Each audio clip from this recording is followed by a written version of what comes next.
The House of Representatives has passed the Electoral Act Amendments Bill and the Petroleum Industry Bill. Hi, welcome to What's Happening. These are the top 10 stories now.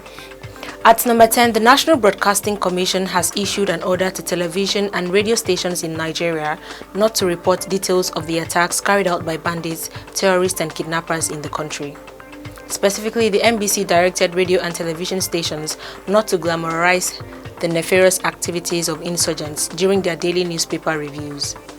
In a letter, the Commission emphasized the need for caution by broadcasters while reporting security challenges in the country. The letter, titled Newspaper Reviews and Current Affairs Programs, A Need for Caution, was signed by the Director of Broadcast Monitoring, Francisca Ayeton, on behalf of the new Director General of the Commission, Balarabe Ilela. At number 9, 30 Nigerian students have received fully funded scholarships to study in American universities and institutions for the 2021-2022 session. The scholarships offered under the Opportunity Funds Program totaled $4.35 million. The program is organized by the U.S. Consulate General in Lagos, Claire Pierangelo.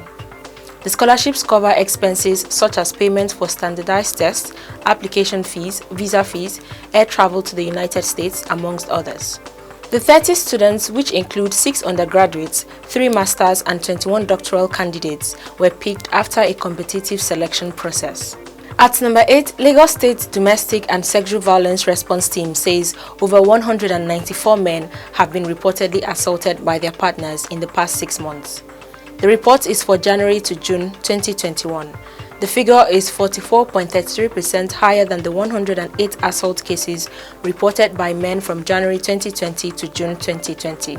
The data revealed that 77% of the adults were married, 11% single, 7% widowed and divorced, while 5% were cohabiting.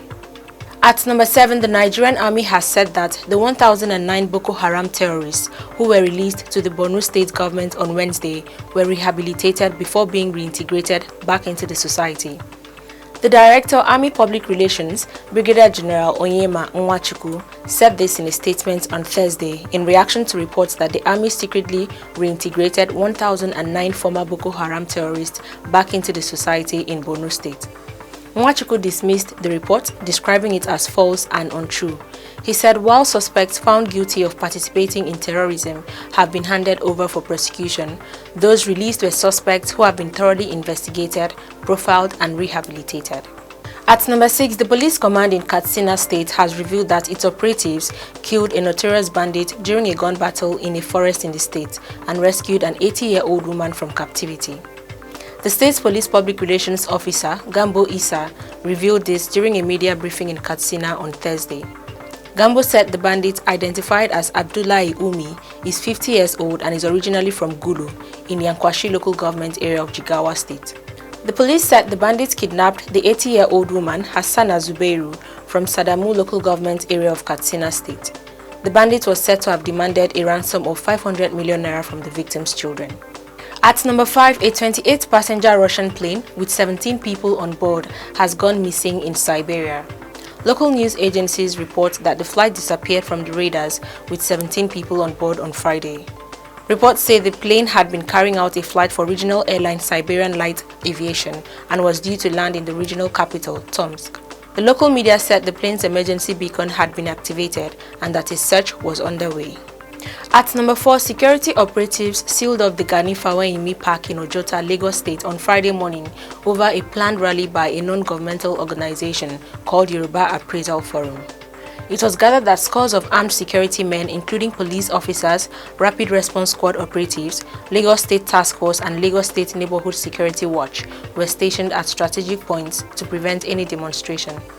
Also, police water cannon, vans, Black Maria and armored RRS tanks were reportedly sighted at the venue of the proposed rally.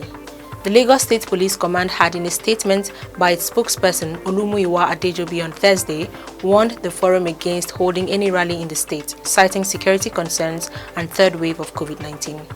At number 3, the Independent National Electoral Commission has published the list of cleared candidates for the November 6th governorship election in Anambra State.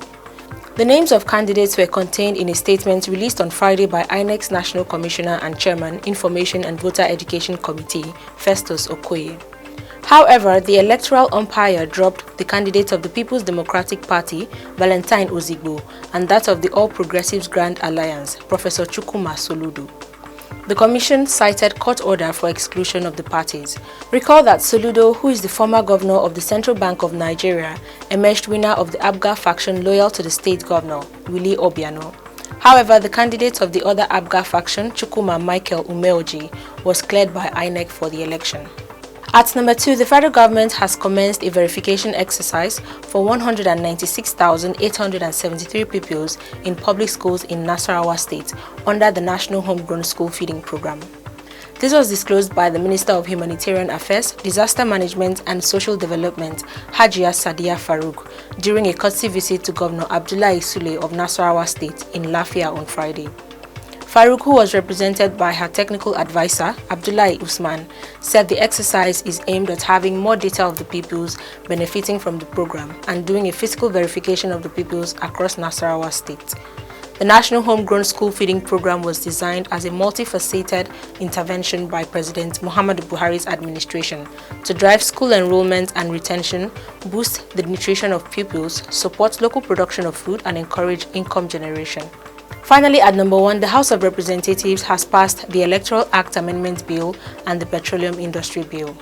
Both bills were passed on Friday after a clause-by-clause consideration.